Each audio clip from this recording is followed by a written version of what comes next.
Hello, and welcome to another episode of The Third Wheel. I'm one of your hosts, Aaron Conway. I'm one of your hosts, Hamish. And today we have a guest with us who I actually only met about 20 minutes ago or so. Her name's Sneja Shaji. Did I pronounce that right? Almost so close. Close. Oh, I thought I perfected that. Okay, I won't go any further. Do you want to introduce yourself a bit? Yeah, sure. So my name's Snay-ja. I think Aaron said Sneja, but it's fine. I got nervous. I think that's how Hamish called me as well, right? Yeah, but you didn't tell me when I did it. So. I didn't even clock, to be honest. But yeah, it's fine. 5 letters, but it's hard. you lot butchered 5 letters. But yeah, my name's Sneja. I'm studying econ at LSE. And how do I know Hamish? I met him one month ago at one of our mutual friends' birthday parties. Cool, Tej. And Tej is mad how I've got one of your LSE squad members on here before I've got you on. So what are you doing, mate? Come on. What are you doing with your life? You better be on next now after he hears this. Yeah, you can come lose to me at FIFA as well while he's there. Oh, raw. I see him getting tagged in all those FIFA shit memes. Yeah, because Tej loves the shit talk, so... Yeah, he chats the most. I assume you have some good stories on Tej as well, so maybe you could bait him out in a few. Maybe. Yeah, so you guys have only met once as well. Yeah. So we just got along. It was just like when me and Nish got along, same way. And you've come on the podcast. So that's, I was shocked when she said, she's down to come. I was like, shit. I'm still shocked. Like, right now. Yeah, why? I'm still in like a daze. Like, yeah. Wow, what am I? I'm in some random ends. I know. These are special ends. These are special ends. And and then like, I don't know. I could have understood it if you met anyone else, but you met this guy, so that makes it even weirder. Weirder? Yeah, as in like... Basically, a lot of people don't like me when they meet me is what you're trying to say. Oh, you make a bad first impression. Yeah, I think people just, jump to conclusions about... About your hair? Yeah, dead. I wasn't ready for this. Oh yeah, because you would have met him when he had this hairstyle as well. Yeah. Oh no, I think his clothing style was more interesting to talk about when I met him. Oh. Yeah. Nah. Do you want to drop that? Yeah, basically, Ted, this is actually, I'm going to put this all on Ted. Yeah, basically, Ted was like, man, we're going to some super formal high-end bar. Make sure you wear to get in. So first of all, no trainers. And he said, Hamish, no trainers. Like he specifically tried to bait me out on this. That's pretty hard for you. Yeah, exactly. So I wore I basically wore my work shoes because I didn't have no smart formal kind of shoes, if you know what I mean. And then I wore my black Hawaiian shirt, if you remember, when I had it in San Francisco.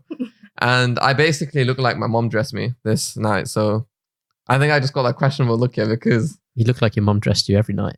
Right? Oh. And she tells me as well. Yeah, raw. I give her tips. Big man. It's turning into a roast Hamish session. The thing is, I actually can't make a your mom joke to him because his mom is so nice to me, and since his mom listens to this, I can no longer make your mom jokes, so I can't retaliate to these. I just have to take these. You win some, you lose some, I guess. Take the L. Yeah, but your mom's going to be giving you a telling off soon. I brought her a gift today. I know she's going to like it. So by the time she hears this as well. When she hears this in a month. But yeah, so that's how we met. We met at Ted's party. Yep. In a bit disorganized manner. And we just got along. And then now we're here. Yeah. Really random. It is. How do you like Raynham? The library's cool. Oh, yeah. And then I see a graveyard. I'm like, whoa, where am I? Wait, do you not have graveyards where you're from? Yeah, but it's not like the first thing I see when I pop out the station. Where are you from? Croydon. Okay. Ooh, why? What does that mean? That's another country, isn't it? What? Are we going there today? Yeah. I just know Hamish has told me a lot of shit about Croydon. Okay, what were you saying about Croydon now? It's bare far away. I already explained this. I literally already explained this. It's 17-minute train from Victoria to East Croydon. This is the only argument you have. But it's a fact. It's really not that far from Central. I guess for either of us to travel there, that's like a 2-hour journey. So we have to book an Airbnb, stay there for the entire weekend if we're going to do this. I'm not even going to lie. It's just Croydon's transport links are shit. Yeah. We just don't have an underground. Yeah, so one day maybe you have better transport links. Crossroads just completely forgot about us. It stopped at Tooting and then it was just nah. Stratton and Tooting. Yeah. Yeah. Speak. I was going to say, maybe we could transport ourselves into one of these topics now. So you have uni memories with Tej. Now, since Tej hasn't come on, this is the ultimate time to fucking shame him. So Tej, I'm not sorry for what's about to happen to you. It's something that I don't know is going to be baited out. But yeah, hopefully you can bait something out without offending anyone. Have you even asked Tej to come on? Yeah. That's what I asked. He didn't respond. Okay. Apparently Then that's fair blanked. Yeah, basically the standard Tej was basically either ignoring it or blanking it. So I was like, okay, I'm just going to call him out. When he sees this in a month from now, he's going to be like, mate, what the fuck? And she hasn't actually told her friends that she was going to be on this. Yeah, I said some bullshit like, oh, guys, I'm doing a university presentation on about university life. Do you guys remember any funny kind of stories between us? Yeah. And then like they asked me, so do we talk about alcohol nights out? Because that's like where the funny stuff happens, right? And I was like, yeah. And they're like, wait, what kind of presentation are you doing? Like, and I was like, it's for kind of 17 to 18-year-olds. It'll be cash, don't worry. But when they hear this, they'll be like, makes sense now. I guess you couldn't tell them that you met this creepy guy at a party once. Exactly. And it sounds so dodgy, doesn't it? was dressed by his mum. If you put it like that. I was just super smart. And then for some reason, one random person decided to trust me. Yeah. And come on to our podcast. It's been like, not even friends from that university have come onto this yet. Or like, Is it? agreed to come onto this. Mm-hmm. But yeah. But we haven't asked a lot of people, to be fair. We've asked a select few, in a way. But then by this episode, like, we already have quite a few lined up already. So it's not too deep. That's less than I imagined, though. Maybe some more of your LSE squad will come on to maybe either counteract the stories you say here coming up. Yeah, to like back themselves. Or... Yeah, I think I've got a few people in mind that you guys would get along with. Hey, nice. Making a bigger network as well. Getting actual more friends from this. Network. Oh man, getting them full now. As long as they're not from Croydon. Wow. Wow. I'm just gonna pretend that you didn't say that and carry on. But yeah, I don't know, like funny stories. It's not really baiting Tej out as much. Oh. It's probably, but he's in it. Mm-hmm. And I don't know how and why this happened, but basically, like, you've met him, my friend Kish. Yeah. So it was like his birthday. I don't know. I think we got to the age where like we don't really, or both of us, like me, Kish, quite a few of us just don't like going out as much anymore for birthdays. So we just do like chill stuff at someone's flat, like drinks, card games, poker, chilling, talking. And one of the nights we said we had a surprise for Kish. So we like blindfolded him and like strapped him onto a chair with his hands in the back and everything. And we put on like sexy music in the background. It's another stripper incident. Aaron's gonna get triggered here. Wait. Is this another story? Yeah. It's already come out, so we'll just let you decide. I don't know if you should repeat it. We will tell you off air. Yeah. Yeah. So like, Chris was under the impression we hired a stripper for him, and then like it's actually Tej. But because he's blindfolded. Oh my god. So like Tej is doing all these moves on him and stuff. But the funniest thing is, as soon as like Tej put his ass on Kish's lap, he's like, raw, this ass is familiar. Is it Tej's ass? And he clocked straight away. Like, oh, that's a bit. There's previous like, history with that then. No, we were like, no, that is, I don't know if that's messed up. Yeah, that's a bit dodgy. I'm not gonna lie. We were like, how the hell did he clock so fast that it was? And we all just cracked up. And then he was like, no, that's definitely Tej's. And then we took the blindfold off him and then everyone was just cracking up. But so I don't know who's that's exposing, like Kish or Tej or both. Exposing like, both of them. Their like relationship, I don't know. Basically, the thing is, I can't even ask Tej about this. I'm not going to ask Tej about this till after this comes out as well. So the next time I meet him, which is hopefully Tuesday, I have to like keep this in. And it's very tough to sometimes keep things like this in when I just want to like get at someone. Like, but you should just drop things in like little hints. Little small bombs. But then I would expect him to reveal it, but he didn't reveal the story, so I assumed there was a good reason why. Otherwise, he usually would tell us, I guess, some stories that either big him up or something, or like make him look like a really good, funny person. I'm just making Tej look like a dickhead. Sorry, mate. I think Tej is a good guy. I'm not as close to him as. Oh, you've met him then? But yeah, I've met him a few times. Oh, calm then, yeah. Nice. I remember like we were actually talking about like the first time we met, me and Tej, and it was at this like econ reception thing because we both do econ, and we were just talking about. We're both Man United fans, so we were just talking about. Okay, Oh, so shit, we're you're all, gonna get all Man along, yeah. United fans here. Yeah. Wait, are you guys Man U? Yeah. Oh, so you know about the struggle. Anyways, let's not talk about now. No. Let's talk about before.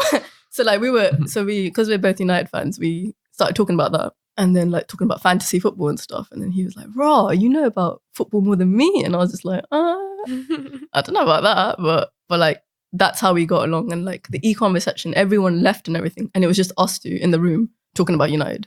And then they were like, excuse me, the booking from this room has ended. You guys have to vacate the room. And we were like, wow, okay, sure. Wait, Ted is a United fan. Why do I feel like I don't know? Okay. Aren't you, I like, forgot about boyhood this. school friends? my Wait, God. Wait, I forgot to say he was a United fan. Okay. Do you not remember this? No? He did the most like unspeakable thing Is he a snake, bro? and snaked the team, and now he's a Spurs fan. Nah. Okay. Yeah. He ain't even coming on this podcast, man. He's Nah. that guy. I don't even know guys but if like he that comes on, exist. You could just like grill him for it. Like the Literally, he was like, "Yeah, How I've can he always go- been a closet Spurs fan. closet I just fan. wanted to come out. I just used that is a United. Ted joke. Literally, I was To be fair, judging by that stripping story, he needs to come out in another way as well. Literally, I was done when he said that. I was like, Yeah. "You're not doing this to me. You're meant to No. back me. You're my boy." We're like the only United supporters in our like friendship group, and he left me. Nah. Now you're just gonna get. Now you're the only one in the squad getting parked. I'm literally getting roasted into every Yeah. single weekend comes. I just get roasted. Like it's mad. But I'm actually triggered. That's actually triggered me. exactly, like, isn't it the most Fuming. unspeakable thing? I didn't even know he was a United fan to begin with. Like, That's also slightly always- triggering as well. no, he always talks about football, but he never ever like mentioned like he was a United fan or anything. Aren't you high school friends? Yeah. And he's never mentioned he's But isn't that something you just kind of know? yeah. You just know it. That's what I thought, but I never knew. But Like, you didn't even know. Yeah. What? he Good just friends. always talks about it. I guess he always knows about it for the conversations at uni, so you always have one Yeah. topic. But then I never knew that. But I guess we don't also speak about football much at home, like just whatever else is happening in life. Oh wow. I guess you wasn't a very big football fan. No, In a well, way, I was until- like maybe up to like year 8, year 9, and then I stopped, and then Mm. I basically got back into uni after meeting like you lot because I got along with you lot, but then you lot always started with the football banter, and I started feeling Mm. left out. Not gonna lie, and then I had to start rewatching it because I was a United fan. I was like, it worked because I was a United fan, so I could Yeah, actually yeah. watch it. Yeah, and then I just had to play catch up. yeah. That's why like in a lot of our football conversations, I'll be like, nah, I just don't know this because I've been watching it for X, Y, Z years, whatever. Fairs. And now that's how it is. Yeah, Ted is a stripper. Wow. that's That's the conclusion clickbait, that you've yeah. arrived yeah, at that's today. clickbait. Yeah. Is that the episode name? Oh my god, yeah. But like, Would you ever switch Mm. from Man United to another team? never or me. Loyalty. You respect that. Like I think it used to be Arsenal that were the most loyal fans. Now I think it's United. Not gonna lie, I'm so Yeah. done. It stresses me out. But We're actually really close to relegation, which is the worst part. like, do you know how many people like invited me to that Facebook events United relegation party? Ted invited me to that. Pissed me Ted off. was yeah. one. Oh my! I was literally That's why I never thought he was a United fan because he invited me to that. Yeah. yeah. And then I had to send him a screenshot because I knew it would trigger him just as much because I'd already been hurt by that invite. I'm so done with all the memes. Actually, depending on all when the this comes out, I'm actually going to a match.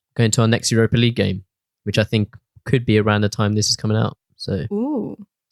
yeah, we'll, If you get it wrong, I if you get it don't. wrong. I didn't Uh, like. I have zero expectations now. So yeah. Anyway, we spoke about this a lot in the last. Or we've spoken a lot about football, Man United in general. We're basically just Previously. dodging the topic as much as we can. It's just, I mean, all I'll say is I'm glad my school years were good. My school years were very fun, and that's. there was a good period. I guess it's Mhm. different now, maybe for you as well. Like, I don't work in an office with loads of people, so I don't have that kind of rivalry with co-workers or anything. Whereas at school, it was always I came in and like with a chip on my shoulder kind of thing. Like, Mm. There's also an American office, so I guess we don't expect as many football fans. yeah, and when I was in America, So, like yeah. nobody Mm. understood anyway, so Yeah.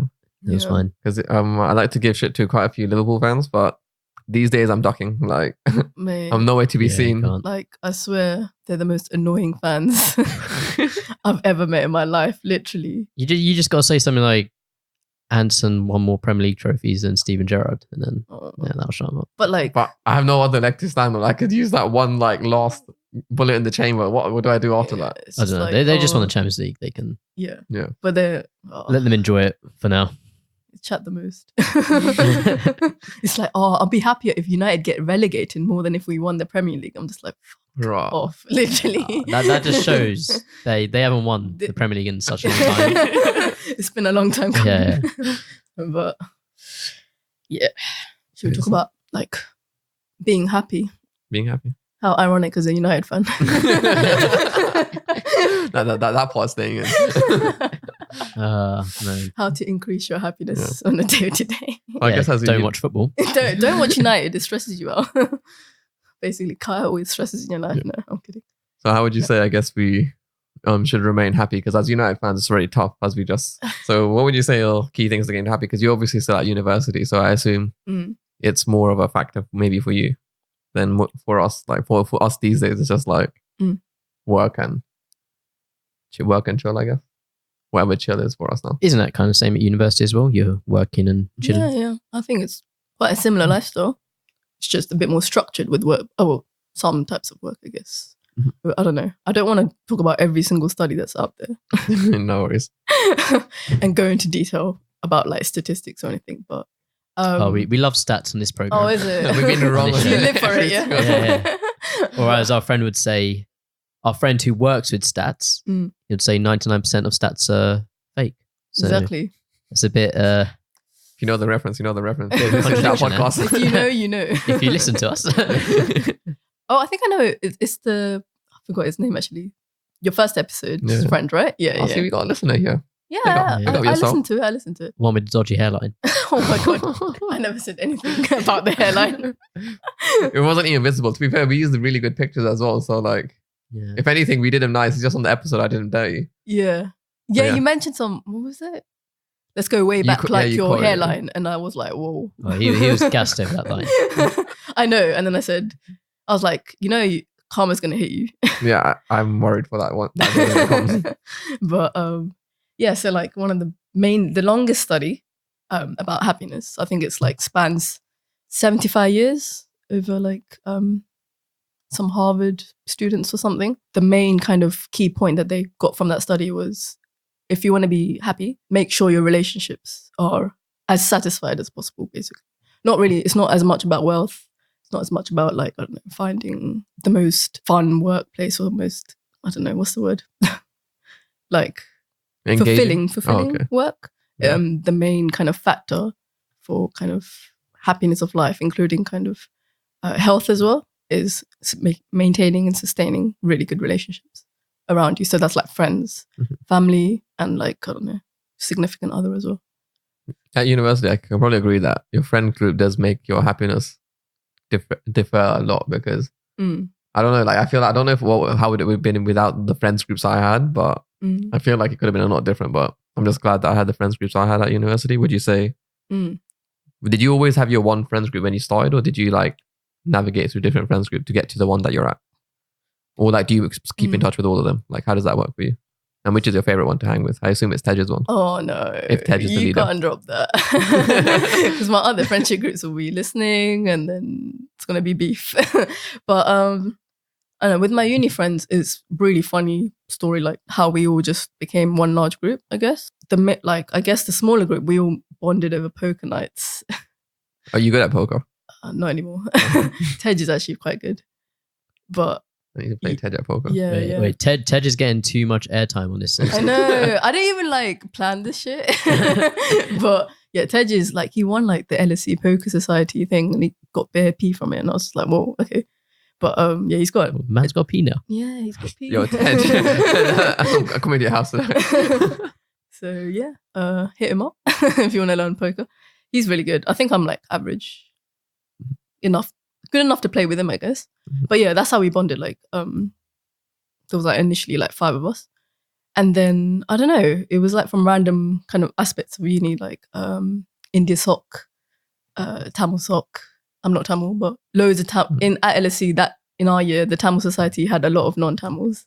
So I met a few people like that. And then like, we all just started kind of hanging out somehow. like a few of us, and then we all just joined together. But yeah, like back to your point about would I have been as happy? No, I don't think I would have if I didn't meet these people, even though at the time you don't think like, oh, I'm going to make really long-lasting friendships with these lot.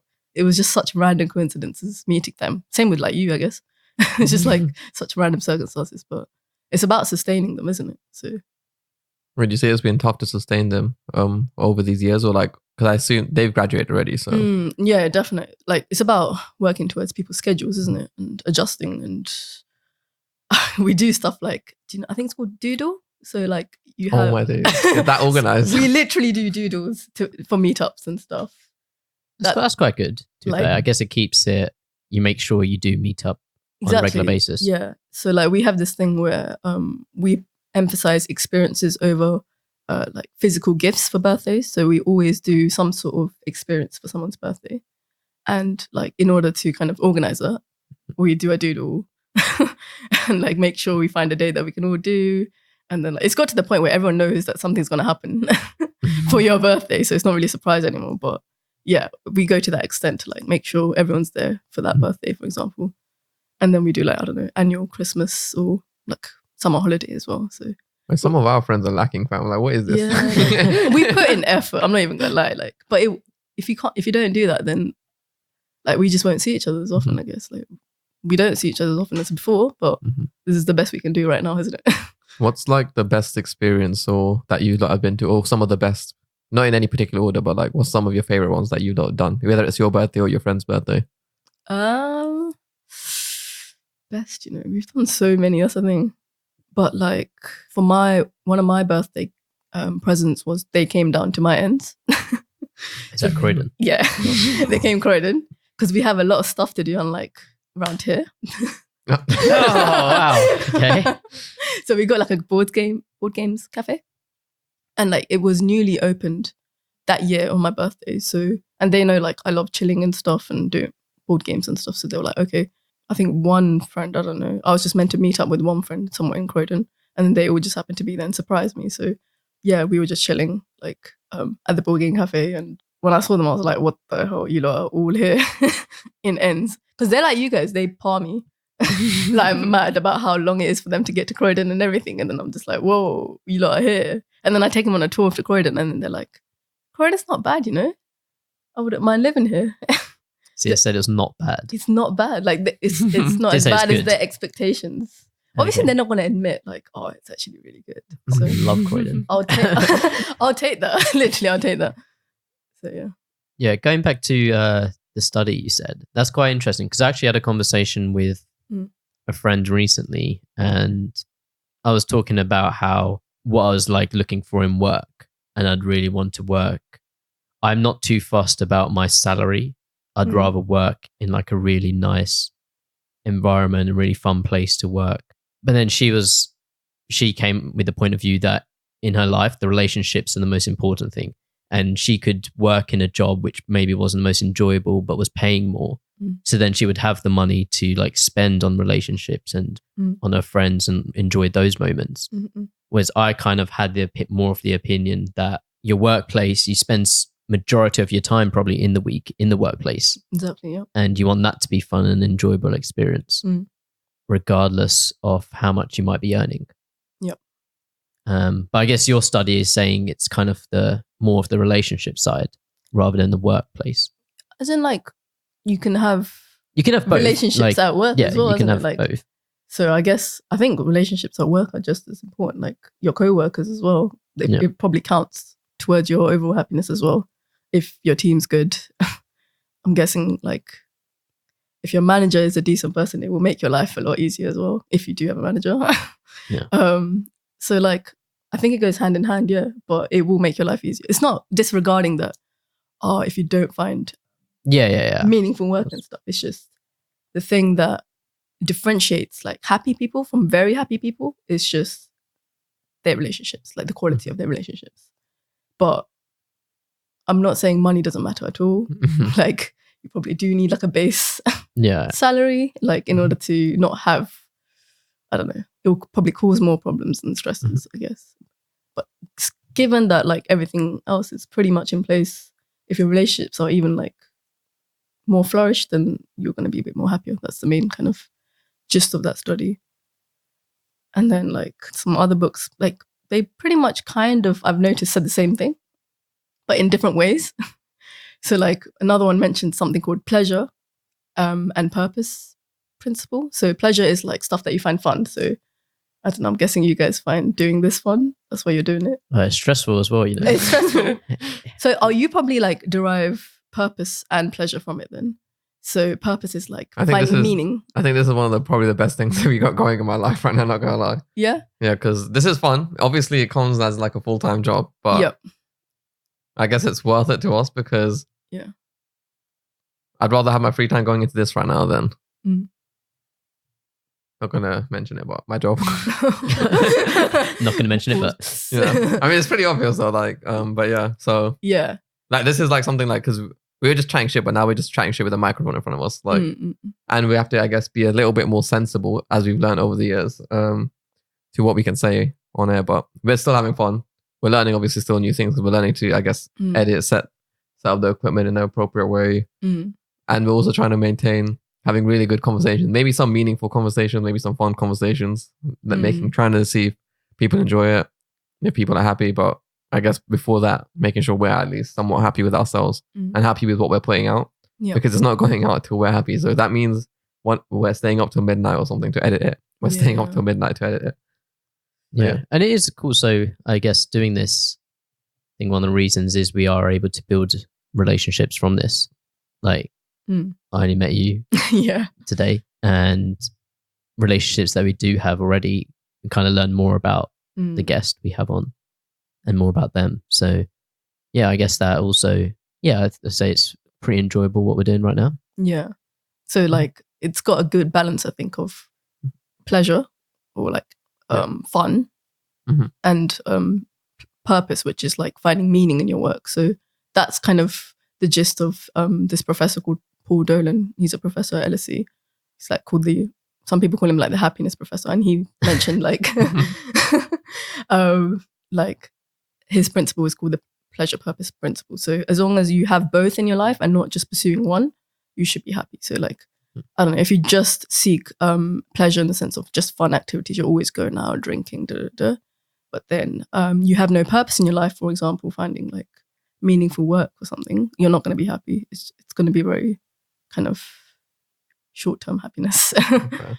But if you just pursue the purpose side of things, so like I'm only going to work, I'm only going to look after my kids sort of thing, and you have no kind of fun aspect in your life, you're also not going to be happy. It's all about that balance, I guess. And what he talks about in his book is like, it's called Happiness by Design. Shout out. But he talks about like actually scaling. I don't know if this is a good way. Like I kind of think it's difficult to put a number on your happiness because it's qualitative. But apparently you can like scale your activities from 1 to 10 about what you find, what you derive from happiness. So like, okay, doing a podcast from 1 to 10, how happy do you find it? Oh, you're asking us now? Yeah. Okay. It depends if we're arguing about something, like even if it's like just us being petty, like, no, I don't want this. Yeah. I don't want this kind of advert for like midweek. Whereas I want this kind of advert. I don't want to use this wording. Yeah. We're doing it. That one's going on your personal Insta, not the like our like joint Insta, you know, like. So like generally on average, I'd say like this one. How happy? So, like on a scale, like generally, like when you're really happy, it's 9 to 10, obviously. When you're pretty happy, it's 7 to 8. See, I think this right now, recording it, is like the happiest. A 10. Yeah. Like, I mean, we're just chilling here, we're just talking kind of thing. Yeah, that's his way of complimenting people. So, but like when it comes to recording and the nitty-gritty, not recording, but editing and deciding, should we put this in social media? Should we cut this out? Do this? That's a bit like, do you have to do that? Like the admin. Like, yeah. It'd be a lot easier if we can just record and upload and that's it. Seamless. But then that's something I hope in the future it can become. A bit better, more routine, easier. Yeah. Or if we have an actual editor, or if this paid full time, then that means that we could drop our other jobs and just have like our startup and this. And that would be my goal. I'm just have my startup and this. I'm not sure about you. But yeah, that's as far as I care right now. Yeah. I don't know what number I'd put on it. Mm. On the overall. So it's difficult, isn't it? I needed to putting a number. I think that's my main numbers point. like to scale it. Like I think we get, because obviously things will get easier down the line. We hope.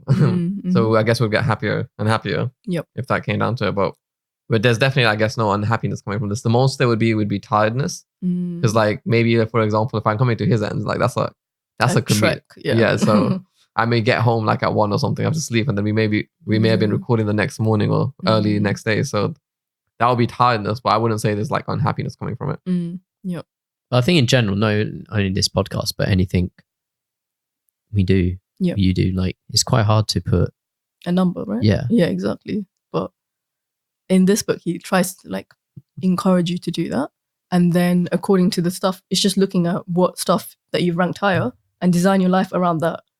Like make sure you concentrate on the high numbers instead of the low numbers. And he's like, that's simple. Like most people just don't realize that they keep repeating the same sort of thing day in, day out. Yeah. And they're not like reflecting on what they're doing on a day to day. Yeah. And then changing up their behaviors according to where they derive their most happiness from. So like, it's fine, like to just derive purpose from one thing, like your job, and then pleasure from another thing, like, I don't know, being with friends. But as long as you kind of balance it out and not just continue doing the same kind of low numbered stuff all the time, then you should generally increase your happiness over a longer period of time. So actually, we when I was in San Francisco, we had a hackathon, and it was a health hack. So we had to build something that was around the area to do with health and stuff like that. It could be pretty loose. And me, Jack Collins, and Ellie Burbeck, who are two of my housemates in San Francisco and also on the program, we won the hackathon and we built something called, or we didn't build something, but it was a weekend hackathon. So we just made a prototype, and it was an application called Analyfe. And what that did was kind of, or what the aim of it was to do was to, you've got this app and you basically record everything you do in a day. And sometimes the ideal scenario is that it would also ask you. So you'd go to the gym and then you get a notification being like, oh, you're at the gym. How do you feel? And then you'd give like a thumbs up or a thumbs down or something like that. And then throughout the day, you'd be like, oh, I had this for dinner. I'm happy. I had this for dinner. I'm feeling sad. Oh, some of the examples we use were like, oh, I met my friend John. I feel bad. Like, and then over time, it kind of tracks all these. Say you've met your friend John 10 times in the month, and each time you met him, you felt bad afterwards. Like, cut him out of your life, fam. Essentially. Like, and then that's, and then you kind of like keep track. It was kind of a habit kind of tracker to see what you're doing and how you felt after each thing. And then over months and years, that would give you kind of like statistics on stuff that correlated to you feeling good and stuff that correlated to you feeling bad. There's that, like, I actually use an app very similar to that. It's called, I don't know if you've heard of it, Dailyo. No. So like, I'll show you guys now. Okay. So kind of like, we didn't copy this. We ours looked a lot better. Yeah, just saying. Obviously your interface is probably 10 times more advanced, but so like it asks me twice a day. Well, I've put it for twice a day, in the morning and in the evening, like how I felt basically and what activities I did that day. And essentially it gives me the stats kind of monthly, like a monthly chart, and about my mood and how I've been. And you can also filter it towards each activity, and you can literally see where you're happiest according to which activity and cater towards that.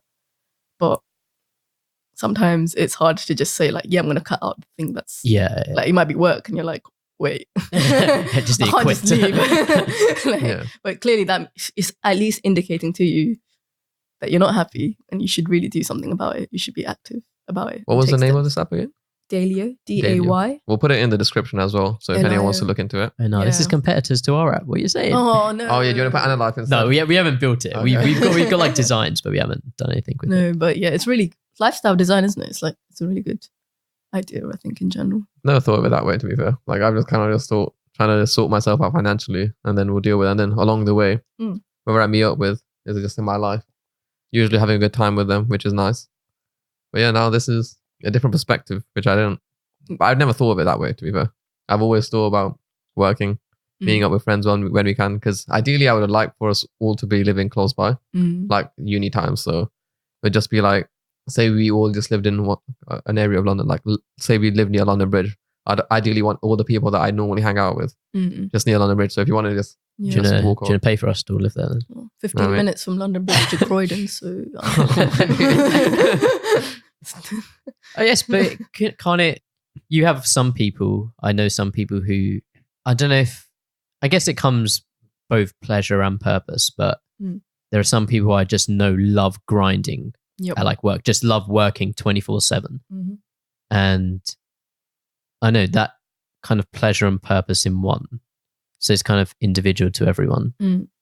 Yeah, definitely. It's like take with a grain of salt, apply it to your life sort of thing.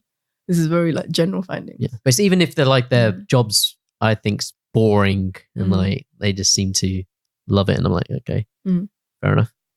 Yeah, like it depends on what they think they're gonna achieve from the job, I guess. Like if they think they're gonna achieve happiness at the end of it, that's most likely proven that won't happen, in the sense that the expectations normally don't align with the reality of things. So there's another book. It's called Happier. I forgot the author's name, but he mentions like these people. He calls them rat racers. So people that forgo their present happiness for their future happiness. So like I'm sacrificing my now so that I'll be happier in the future, and they're constantly doing that. They're not thinking about their present. Yeah. And he calls happiness the balance between your present happiness and your future happiness. But the rat racers only see the future as their happiness, and they're like, oh, I need to get there, sort of thing. I think that's the current state of Manchester United. I think right now we're suffering, but in a few years, eventually, we'll reap the rewards. When we're climbing back up from Championship at the rate we're fucking going. No, don't get rude. Oh man. And also on the podcast, like we've recorded a lot of episodes early on, which has been hard work and quite tiring, but it gives us a lot of space. We can take a couple of weeks off or so. It's flexible. Yeah. That's really key.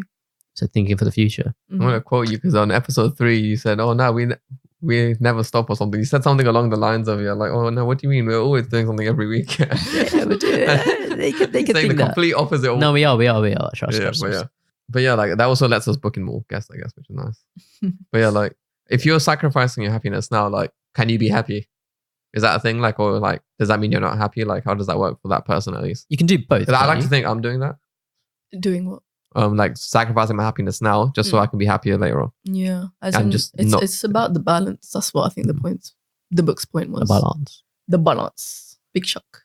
Oh, my God. Guess who's from ends? He's from my ends, by the way. Is he from Croydon? He's from Croydon. Oh, I said I loved Croydon. So all the people that you pretty much quote, all the grime artists, they're going to be from my ends. Let's be real. Anyways. One time I also won an episode from, Creps and Cons. Crept and Cons. So we need to go there for one. Just do the episode in there. Hopefully, like they'd have to like turn off the music. Wait, is that in Croydon? Yes. They're from Croydon. They have all of the music they'll play is copyrighted though, so we have to figure out like a way to get in silence and do this episode. They're gonna cater to you. We hope. Mad. I actually met like Crept and Conan there because like they just sometimes casually just hang there, and I missed Santan Dave by like 3 minutes once. I was so annoyed because I literally got dessert at Creps and Coins, and then I go back home on the bus, and then I see Dave's Snapchat, and it's like him in Crept and Coins. I was like, "Are you kidding me? You just got to Creps and Coins. I just left." Like, I've actually met Dave. I've got a picture with him when I was at his. When he did the last minute like album signings to get to number 1. Or Psychodrama, right? Yeah, that's in Soho. Yeah, I couldn't make that. I was on annual leave that one day because I was using the last of it up, and then I was like, "Oh, this was meant to be." I went to Soho. Got a picture. I forgot to get the album signed, which was my own fuck up. That's fine. I did get the exclusive T-shirt, and I used that to gigs when I go to like the gigs. So, jeez. Did you went to the Dave one as well, which is why we got on because of the music plays. And I had no idea this. So like me and Nish from the previous episode, we were at the Dave. We spoke about a bit, and then apparently you were there as well at the same gig. I think so. Yeah. Wait. You claimed you were, so it's going to be very fucked if I just made this statement. No, I think we talked about that one, and then like we were talking about like other grime. I don't just listen to grime, but yeah, I do listen to grime. But yeah, we were talking about like other artists like Skepta, Baby Kane, just in general. And I think that's what started the combo, right? Yeah. If I remember correctly. Yeah, I think that was basically, and then I was like, I'm not finding anything in common with currently anyone else. No one, not really bad mouthing anyone. It's just that you get along with some people, you get along with others. I mean, you don't get along with others. So yeah, like that was just one of the cases. I was just like, I'm glad I've made at least one new friend here. But I just think it's hard to like just click with anyone in social situations anyway. Because we were the only common thing we had in there was TED, and that could be very vague because everyone has different senses of humor or like a very broad range. I like to think. Yeah. So I didn't know which one he tapped into with you lot. And then when we were there as a group, we were just like, okay, I won't spend my entire time hanging out with my friends from home. Yeah. I'll try to make new friends, see what happens. But if it works out, works out. If not, back to basics. Like Skepta. Good plan, I think. Fair enough. I didn't get the reference. Yeah, I didn't expect it. I assume it's one of his songs, but so what sort of music are you into? I listen to. I'm not. We've actually had an argument about this. I think my music taste is a lot more diverse than Hamish's. It probably is. But I think he's like I say I like grime and rap and all that stuff, but I don't like non-expert in the genre or anything. Just I can listen to his stuff and I like them. What other genres do you listen to? Literally anything. Soul, like old Motown, is probably my favorite. I listen to a lot of acoustic stuff because I play guitar. Okay. I can listen to pop music, chart music, rock and roll.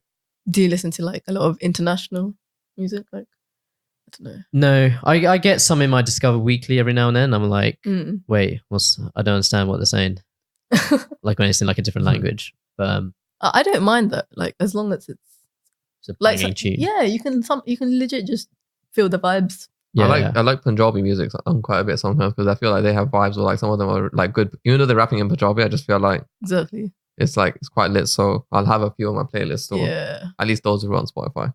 Maybe some Spanish. I quite like some Spanish. I love music. reggaeton. I wonder why that is. But yeah. Like Ozuna and stuff. I love him. But yeah, like I listen to a lot of international music as well. But like before, I hate to drop this now, but because like there's some, I don't know, stereotype now about, but I used to listen to like Korean K-pop and stuff before it blew up, and then it blew up after. Everyone likes to claim they listen to everything before it blew up. I know. We need like, I knew you were gonna mention something. That's why I was like, oh, should I mention? I was it? like even I probably do. Like, but yeah, like I genuinely did, and then it blew up. But like, I like to think I'm quite diverse internationally as well, not just like genre within the UK. But this is like when you literally said. Before we started recording that you watched the Chink Connoisseur before. Oh yeah, the Chink Connoisseur became a thing. And was the recording still on? Maybe. Okay. But I didn't. We need facts for these kind of. Okay, like I'm gonna have to check. I can actually verify it because I have a friend. Well, us two were the main like two friends like back in high school that listened to K-pop at that time, and we were like back in like year 8, year 9 or something. So you can talk to her, but it's a bit long. maybe it's when K-pop wasn't as big globally, maybe, or was it like locally? Globally, so like because obviously it wasn't as big globally. Okay, well maybe that's. I think K-pop's always been big. Yeah, it's just from the West, no one really listened to it as much. I think maybe like America a little bit, but not a lot. But and then like man like Psy came along, and then it just. Who? Gangnam Style. Oh, okay, yeah. And there's no way you don't know your diverse music taste. Like, no. Come on, mate. Get with it. But yeah, like he's the one that made it. It was pretty much already getting like in that direction. But anyways, yeah. So not just K-pop, but like I was into like dramas and stuff and everything. Like, and I was listening to J-pop. There's something called Japanese pop as well. Okay. Chinese pop, C-pop and stuff. I thought you failed to say J-Hoss somehow. I was like, what? Oh no, I love J-Hoss. So that's just completely different genre me. But like, yeah, it's. Yeah, I would say my music taste is diverse, but I don't know if it's the same type of. It's definitely different. Probably definitely different. Diverse. He'd recommend some songs. Some I'll like add to my playlist. Some I just won't because I'm like I probably won't ever be in that kind of vibe or like that's a lot of his music. I guess a lot of it is a lot slower than what because obviously I just listen to a very upbeat music because that's how grime and so on is. But I like chill vibes. Occasionally there is slow music that is in there, but. I guess it's very hard to find that. Or if it's slow music, it would have to be from someone I already know instead of giving a chance to like someone new. Because If that makes sense. Like if like say Dave dropped Location, maybe that's not one of his highest, speed rapping or like tempo beats. But if he was to like, if someone else dropped, I may not give it a chance as much as, because I really like Dave. And I feel like by that default, like you may end up liking his next song. You don't have to like it, but it makes it easier to listen to a slower beat song when he releases one. I just kind of like take the opposite approach. Like I'll listen to it. If I like it, I like it, isn't it? Yeah. Literally, I don't care who it's from. That's the same with like food as well. Yeah, exactly. I think you're more picky with stuff. Yeah, but I do try things. Like that's how I get to like new places. But I have to be in that mood to try things. Like when I'm ready to listen to New Music Friday, I'll give it a chance. It's a whole mood. It's a whole day. But like I think you'd rather. I feel like you always go for something you know, rather than going for something new. More often. It depends. It really depends. Like there's times like I would try to find a good falafel place in London that matched like the Warwick Library Cafe falafel. I haven't had any luck, but then we stopped as well. So it's like one of those things. Like when I want to like look for certain cuisine, so I know where to go. So maybe like if I'm in Soho, I know a good place to fall back is Banana Tree. If I'm in like anywhere else, my default place is usually like Nando's. Like that's literally our fallback points because we don't really have that much. We haven't checked out too many things in London, and like it's always better to go with a safe option sometimes than a new thing. Because like I think the mindset more for me is like if I'm gonna spend money outside for food, like it best be good then.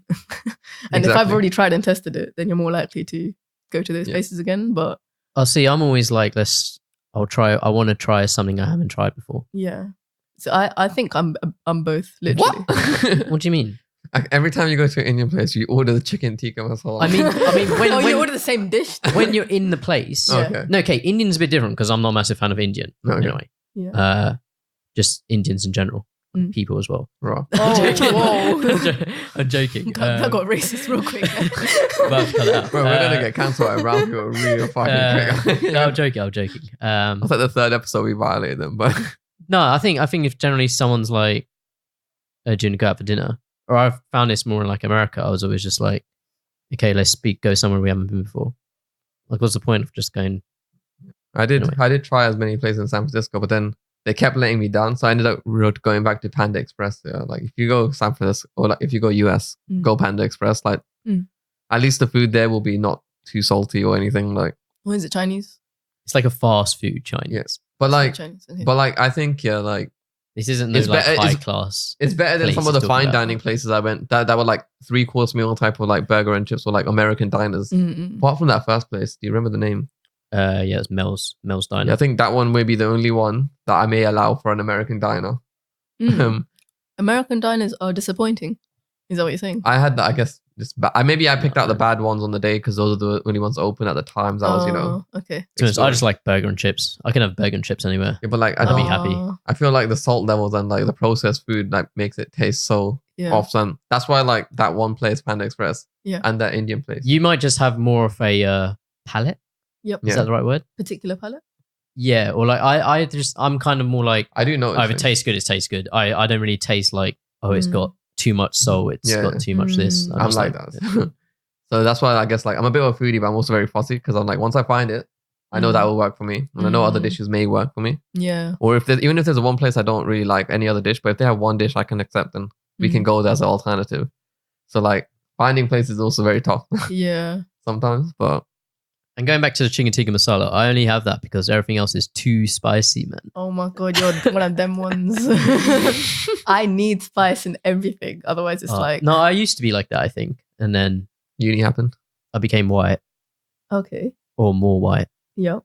It's in a coconut. And then... and now you can't hack it anymore. Yeah, it's... oh, you're not going to be able to... I can't hack it. Hack my mom's food then. Nice. You're buying us over.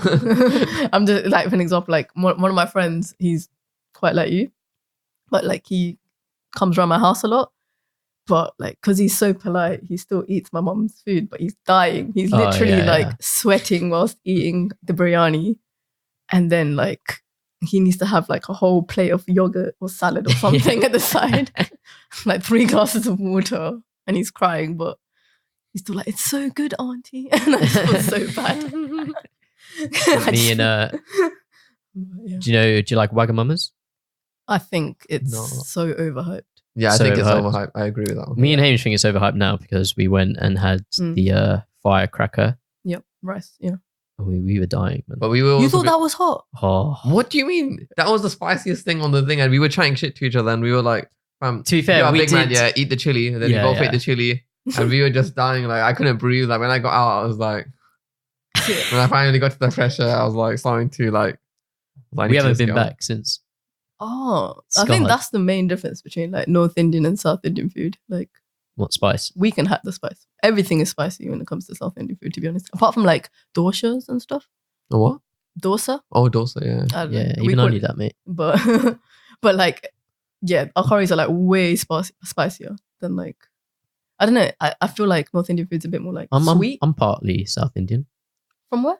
South Indian, This is- Chennai, or You're- Madras. you're My half dad Tamil? is from there. Is he Tamil?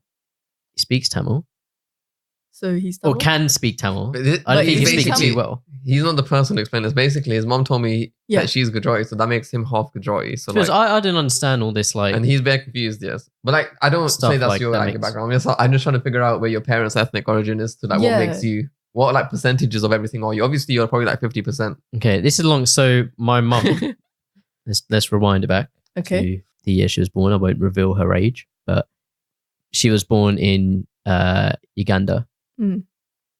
and then moved to England when she was 4. Mm. And but like her parents are Indian, from India, apparently from Gujarat. Gujarat, okay. I to be honest, I didn't really know that was like an area, Yeah. in India, or It's a like a state. state. Yeah. And then my dad was born in Madras, Chennai, Okay. and then he moved to England when he was 18. Mhm.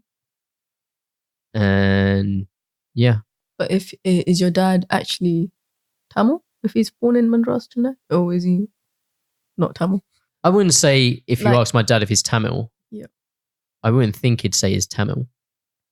Like I've never heard him say, "Oh, I'm part Tamil," or tell me that I'm half Tamil or something. I think it's like maybe the question is like, are his parents Tamil? Maybe like I don't think so. you can have And, Christian Tamils. Like I've got friends. Yeah. Okay. that have. I don't know. I feel like Maybe I feel like you don't know your parents well enough. I This can't is- believe No. like you Yeah, never probably- asked. Like have you never asked properly? Like I think I have, and then they're like, I don't know. Wait, don't look at me. Look at him. like what? Sorry, it's just I feel Yeah. like you're not. It doesn't define who you are, no, where no, your it parents doesn't. are from, and all that. No, no, no. Like, I'm it's not- just It's just more- nice to know some history yeah. for your, not you, but your like family. yeah, like Because your I'm not even grandparents. sure my parents would know, like the full story. Okay. So I remember, I know they might hear this, and then they're gonna like have a go at me, like, "Oh, how can you not like know this stuff?" Brought So- you up cultural this Yeah, yeah. They've probably told me, and I just haven't listened. Well, to be good thing you got some time to prepare for that. Before you go. honest. Yeah. No, I'm very. I think I'm very white, So you don't like very white Indian. have any kind of I don't know, cultural events that you go to in like a community that your parents are part of or anything like that? No, growing like up, yeah. community stuff. Maybe like family events, like Birthday party. some of my mum's family's Hindu, Mhm. so we'd like celebrate Hindu events with them, Mhm. even though we're not Hindu. Okay. So there's stuff like that, but I wouldn't say we necessarily are like, or at least me and my sisters are steeped in like Indian tradition Mm. and like do a lot of the traditional stuff. Yeah. I think it's just growing up as well. I'm like, I know I live in a very British area, I think. Well, it's diverse as well, but it's not like if you go to East Ham or anything like that. Oh my god, yeah. So that's like where my mum grew up. That's like mini India. Yeah. Yeah, that's pretty much India. yeah. I know, yeah. Yeah. It really does depend on how you were brought up, I think. Like Yeah. how kind of, I don't know, culturally. And just people you Entwined, meet yeah. in school and people you hang around with Yeah, and like exactly. stuff like that Yeah. kind of Yeah. influence everything. In fact, like I did like avoid, I guess, the usual, like when I recently put it like this, yeah, like I don't like to be associated with the stereotype, I guess, with my background.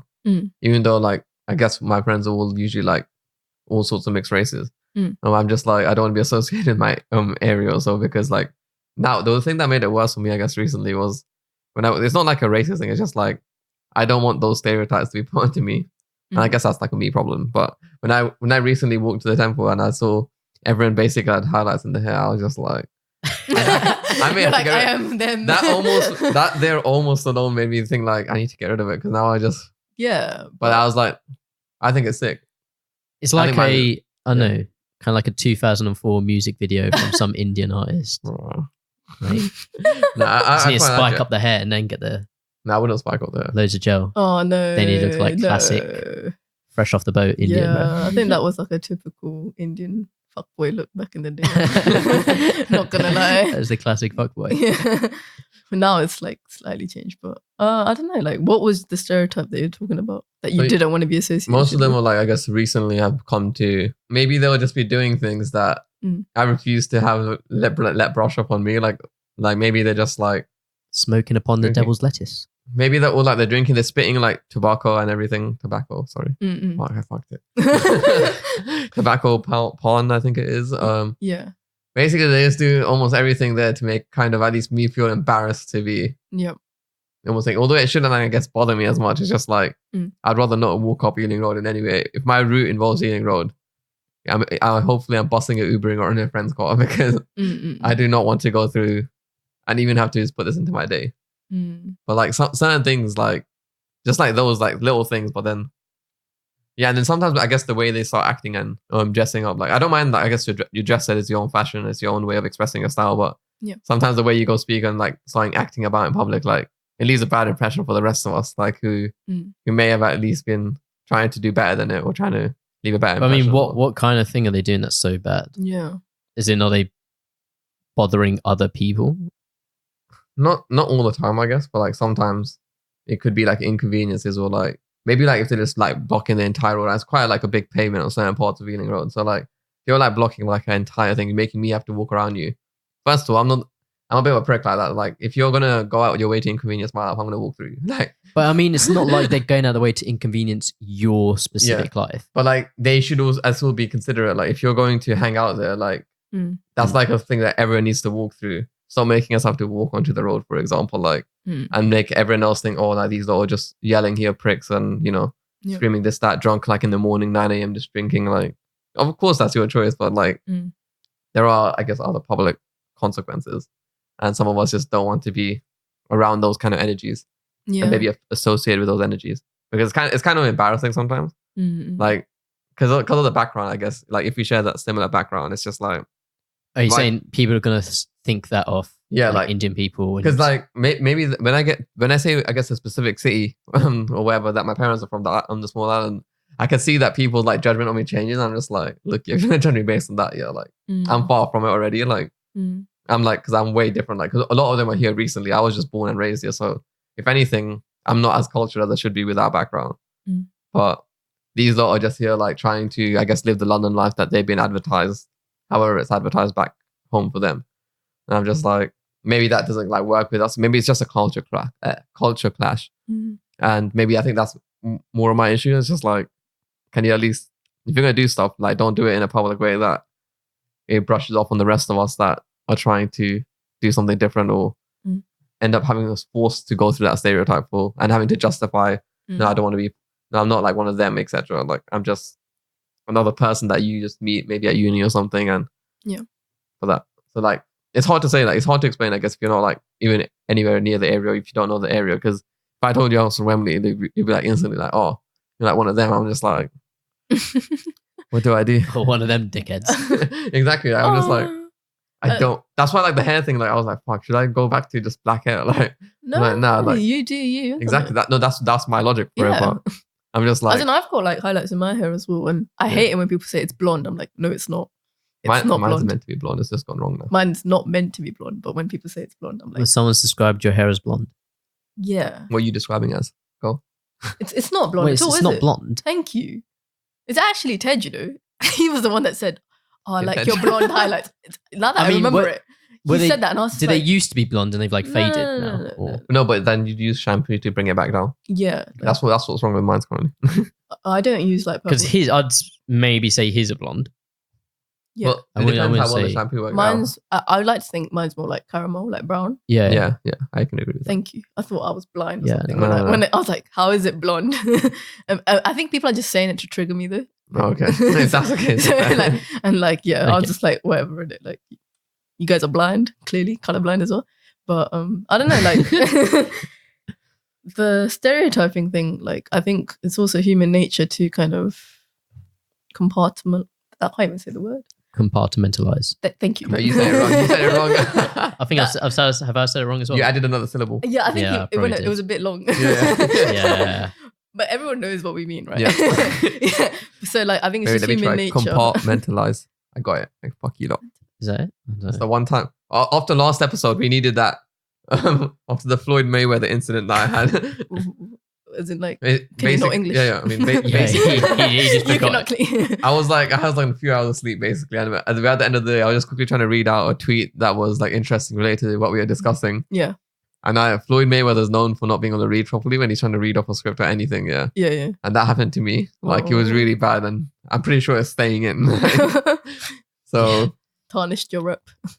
Well, I mean, after the first episode, the one-to-one tutoring thing came out, so like I'm sure it's not. Yeah, we're podcasters. We're supposed to be like professional speakers. The professionalism like way out the window at this point. Yeah. So what are you saying about the stereotype? Yeah, I think it's just human nature to like make judgments before even trying to get to know a person, I think. And that's where stereotyping comes from. It's just easier for your brain to kind of go through a shortcut and be like, oh, this guy must be like this. Yeah, because I've met this guy before, like a very similar type of guy, and he's from that similar type of background. Or you had a bad impression of like, maybe you went to Ealing Road and you experienced that and you're just like, oh, you're one of them. Yeah. I know what you mean, like, because I've been around the area and stuff, but at the same time, and also I think it's human nature to kind of remember the negatives more than the positives of someone's racial like experience with a certain race and stuff. So it's unfair, like it's asymmetric. I think when you look at the odds, it's all kind of against you, I guess. And then, but it's kind of a bit more sweeter when they realize actually you might not be the same. Yeah, like person. Maybe like they also I can understand they're having their fun in their friendship groups, etc. Like I understand that like I'm happy for them. Like okay, you're happy doing that. Go ahead, do it. But do be a bit considerate to, I guess, us walking through the road. Like I don't want to see like the tobacco, the orange spit basically all over the fucking floor. I don't have to feel like I'm gonna have to literally push through you to get into the shop. Yeah. Like I just feel like we can all be a bit more considerate to everyone else. Like I try to be as considerate as I can. Yeah. I think. Obviously, I guess sometimes it probably doesn't come off like that. Hence why most people really don't like me on first impressions. But yeah, I do try to be considerate if possible. But sometimes I think you are right. Well, the negatives are understood more. But I do acknowledge the positives, I guess, for them. For them, they may be happy. Fair enough. But I guess my only thing I have to say is just be a bit considerate for when we're walking by or before someone else has to stereotype us in all the same way. Yeah. Any stereotypes, in particular Indian stereotypes, that particularly bother you? Me? Yeah. Or either you. Can you give me an example? I don't know, like... No one ever uses like Indian stereotypes like on Indian me. people always eat curry. I don't think I get associated with that. Well, not associated with it, but like maybe get bothered by it. I'm not offended by that. Someone's like... I was called the biryani bad man. I think I'm far from that. I mean, you fulfill the stereotype. Yeah. I'm like, why is that like a negative thing that we eat? No, I don't think all stereotypes are negative. Oh yeah. That's true. Yeah. Although I think people probably use that one in maybe a negative way. I think the negative, or they tried to put it in the negative way, and then you think about it and it's like, is that negative? Oh, I think the negative version of that was like, oh, Indian people smell like curry. That's when I'm like, bruh. Have you met someone else? Listen. If you go to a curry shop, what do you expect? But I don't know. I actually had, when I was on a flight earlier this year, and I sat down or whatever, and there was two guys next to me, and I'm pretty sure I heard one of them be like, oh, it smells like curry. And they started laughing to each other. Wow. Yeah. Because I was like, okay. You should have No, I wasn't. I should have parted them. I mean, I can't be asked. Like, I'm just not bothered that much. I was kind of like, to be honest, I was kind of conscious about it. I was like, I started like, do I smell like curry? Yeah. Just in like case, but I mean, I didn't have a curry anytime recently. I was conscious of the fact I smelt because I think I'd just been away for the weekend. I'm not sure if I was staying in an Airbnb and personal hygiene maybe a bit more. Yeah, I get it. But yeah, that was. Was this in America? Yeah, this was in America. Yeah. Okay. Yeah, I mean, it's not like. It's not the worst thing people can say, but I guess it's still not It's nice. not like a. Yeah. It's just like it's not. I don't take it offensively. I don't think I get offended by anything really. Or you can get triggered. Offended. Yeah, you can get triggered, but not maybe offended sometimes. Yeah. Like, they're two different things. Mm. I think one thing that would annoy me is someone that, you know, when like the Uber drivers, they always try to ask you, because I guess maybe it's because of the generation gap as well. Like they always just say, "Oh, what's your background?" I'm like, or like, "Where are you from?" I'm like, "I'm from here." Like, why do you think I'm Ubering it there? Yeah. And they're like, "No, where are you actually from?" Like, Mm. I'm like, as in where am I born or where my parents are from? Because at that point, are you asking about me or are you asking my parents? Like, and they specifically, I guess, want to know like, "Oh, you're brown, so you have to be from not here, and you can't say you're from here." I'm like, nah, I'm from here. Like, and I stick to it as much as I can. I know it annoys them as well. Like, I purposely do this as well sometimes. Yeah. I was like, nah, I'm from here. Like, I was born and raised here, so. And he's like, "No, where are your parents from? Where are your parents from?" And I'll just keep going until the point where I'm either home or like they've given up. Yeah.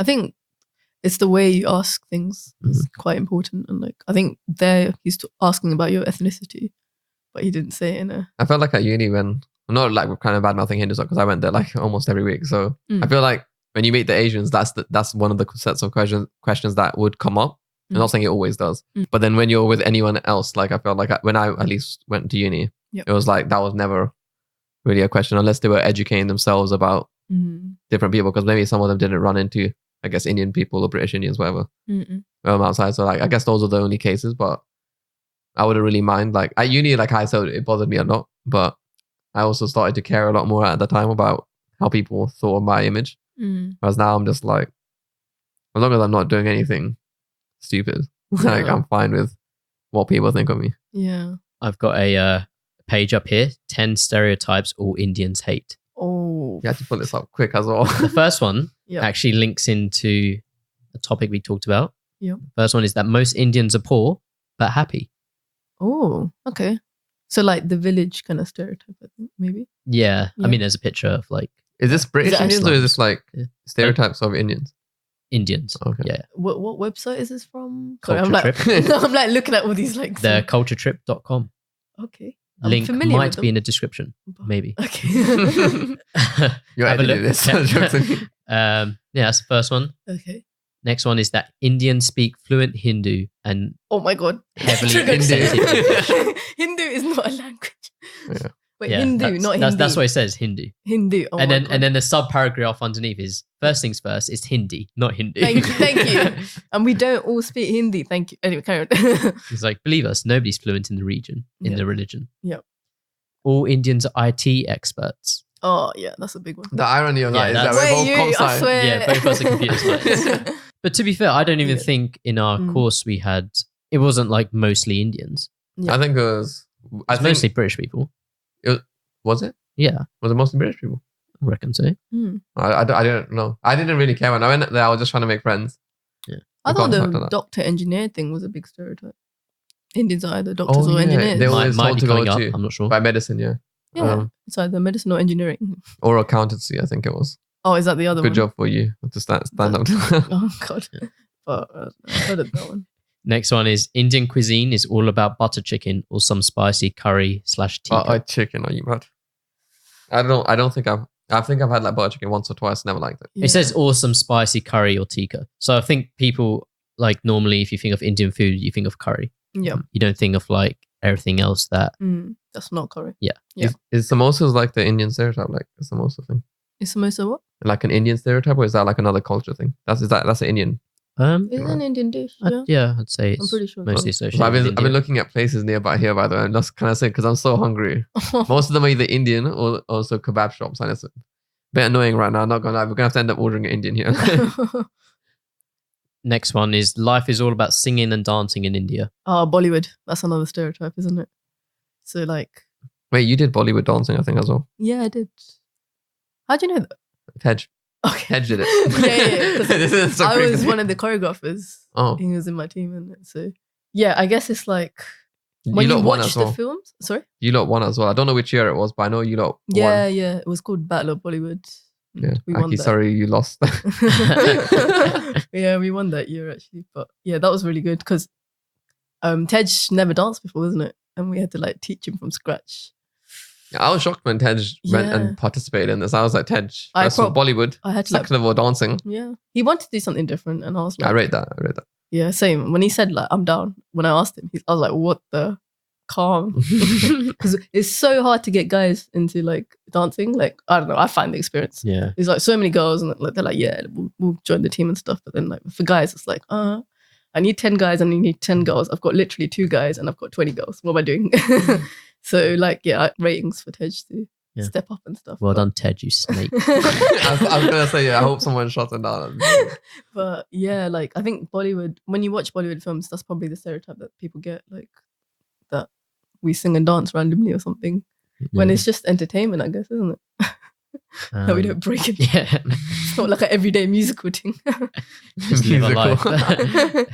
Okay, next one is that they know every Indian you have met. Oh shit. Okay. Or they assume, I think one that's annoying is that they assume that you're a Patel or something. A Shah. Yeah. Shah. Yeah. I think that's.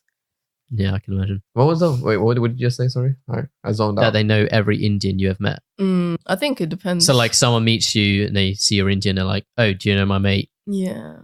And then say some Indian, they're like, I think that was at Warwick, but I didn't experience that anywhere else. Yeah. I've only experienced that at Warwick. Like they expect me to know another brown person because I'm like, I've only met like 5 brown people and I'm in term 2. Like I don't know what you're on. Yeah. I think it's like, for me, it's more when you zoom into Indian kind of cultures. It's like if you're, I speak a language called Malayalam. It's in South India. Okay. How'd you say it? Sorry? Malayalam. Okay, never gonna get that right. It's a palindrome, so Malayalam spelled forwards and backwards is the same. What's that? What? Malayalam. A palindrome. Oh no, I was gonna say what that. She explained it. Thank God, so I don't have to ask that. Gave you the definition and everything. But now I'm baited out anyways. But yeah, so like, I say I'm Malayali, and then they're like, "Oh, I've met a Malayali once. You must know this. Yeah. You must know." And actually, it's so funny because most of the time there's so little of us. I probably would know them. Okay. So I don't know if I'm helping with so the that stereotype fits. But then when I look at like, I don't know, another race like Tamils, there's so many Tamils. So like, but then it's apparently quite highly connected network. A lot of people do know each other. Like a LinkedIn thing. Yeah. Like it's apparently like, I don't know if I'm assuming wrong, but what I've heard from my friends and stuff, I've got a lot of Tamil friends. A lot of people do know each other, so maybe that stereotype has a bit of truth. But I don't know about Indians as a whole. Just because you're Indian, I know you're Indian. But maybe if we speak the same language, we might like know each other. Like, yeah, from somewhere. Next one is all the marriages are arranged by the Indian parents. Oh, oh, that's funny. It still happens to this day. But like it depends. I think there's But like it's not just. I learned a while back that there was a difference between forced and arranged. Like arranged, at least you still have some say. Forced is like you don't have the choice. Yeah. And yeah, then there's obviously the normal ones, the love marriages. Call it love marriage. Yeah. Love. Is that what it's called? Yeah. Like a love marriage? It's called love marriage. Just a regular. I think for that, in reference to them, yeah. Yeah. Okay. Next one is all Indians are good at yoga. No, I don't have the limb mobility. Yeah, we know you don't. I actually do yoga. This really isn't helping, is it? I actually did. I did some yoga every night for like the last few months. What? Yeah, I heard it like just helps your posture and stuff like that. Yeah, it's actually really good for like back. I'm wearing a couple more inches on my height. Yeah, like it's one of the like I don't know, one of the best things you can do for your mind as well, I think, because it's you can take the kind of, I don't know, if you really don't want to learn about the spiritual religious aspect of things, just doing the act of yoga apparently is like one of the best things you can do for your mind as well as your body, because it exercises every kind of muscle in your body. It's like, I think swimming does that as well, but yoga is also one of those ones. But yoga concentrates on like, okay, this muscle, like this area properly as well, and it also kind of infuses mindfulness in it. So that's about like being present in the moment and stuff, and you get to like just try not to think about the future and the past and just be in the moment, and that's one of the best things you can do for like mental health, I think.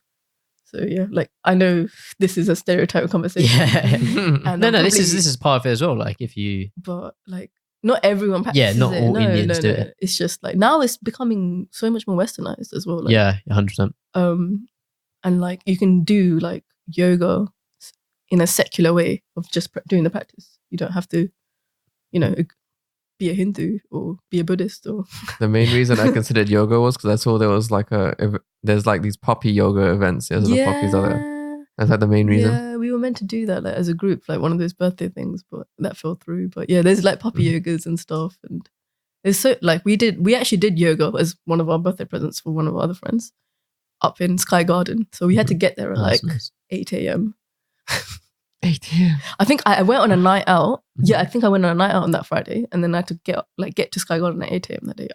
I was completely dead. Gotta do it for the yoga though. But it was so good though. Like when you do yoga in the morning, like I feel like the rest of the day just seems so much more productive. Helped you get over a hangover? I don't know about the hangover. Okay. But like we ate afterwards, so I think that probably also helped. I like munched. Why do you Like keep bringing up food? I'm so hungry. I'm still I'm trying to not find helping. places. The next one's funny and to do with food. Yep. That Indians would automatically be vegetarians because they worship the cow. Oh my god. On certain days. So that's like saying all Indians are Hindu and therefore we're veg because. But Hindus can be Christian. Sorry. Indians can be Christian. That's you. Is that? Yeah. Wait, is that Hindu? Or what was the stereotype? It just says that Indians would automatically be vegetarians because they worship the cow. Yeah. There's also Muslim Indians. There's also. Yeah, there's so many different religions. There's basically in India. everything in India. Yeah. Like it's not just Hindu. Even though the BJP isn't helping right now, but there are loads of other religions in India. Like it's not just Indian politics. Okay, I was like BJP what? And I realized I think that's a political party. Yes, Modi. Oh yeah, Narendra Modi. Yeah. I know the name. Man don't know this stuff, man. But yeah, so like, yeah, that's a bit narrow-minded, I think. Yeah, and then last one's just India is so hot. Like the temperature. I can probably agree to that. Yeah, I don't think they're talking about the people. Again, I think unfortunately. Again, I think it depends on the state you visit. Like Kashmir is like really cold up north. Kashmir. Yeah. Oh. Like if you type in Kashmir on Google, you will see like mountainous ranges. I know like a Kashmir jumper. You know what I mean? Kashmir. Kashmir mountains. Or like Kashmir just in general. And then if you go to like other parts of India, I don't know. Yeah. Interesting. It's just so many different climates within India. You can't just say it's just hot. You know what I'm saying? It really depends on the state you go to. Yeah. It's so racially diverse. Like yeah, when I went, like when I was really young, we did like a tour, not a tour, but we went to loads of places in South India. And we went to Uti. Oh yeah, that's in Tamil Nadu. I've been there as well. It's really cold. That's cold, yeah, because it's like on a mountain or something, exactly, isn't it? Right? Yeah. It's like a popular honeymoon destination apparently. Oh, really? Okay. Not why I went. Yeah. Exactly. It's just completely different climates. It's a massive country. Yeah. And how many people live there? Second biggest population, right? Yeah, it should be. I don't state that I know it. Yeah. I need more statistics. More stats. But yeah, it's just, yeah, you can't just stereotype it all into one flipping country, I guess. Like, I think there's actually kind of, not beef, but like people get triggered within states when you kind of stereotype a whole area, like even South India as a stereotype. Yeah. It's even got to that point. So it's like, oh, you're from South India, so you're a Madrasi, which means like you're from Chennai or something. And I'm like, no, Malayalis are completely different to people from Chennai. Like we have a completely different culture, but basically, people get triggered like that as well. Basically, the goal is everyone should get more educated so they understand more cultures. Essentially. But we're like, I'm probably very ignorant about other cultures, so I can't really chat, can I? Like I need to learn stuff as well. So be humble, as Kendra says. One other stereotype I like to quickly touch on is I think people always think that we have good skin, and I agree with that. Who said that? That's bullshit. Where's your facts? Hamish, 2019. That's an unreliable source. But yeah, I guess since we're now on to the skincare topic, my beautiful transitions as we can see here. I know Sneja, I think you would decided to discuss it with me once, but I, including Aaron, had no idea what the word. Can you say the word, please? The word? What was that thing in the cells that you said? Melatonin?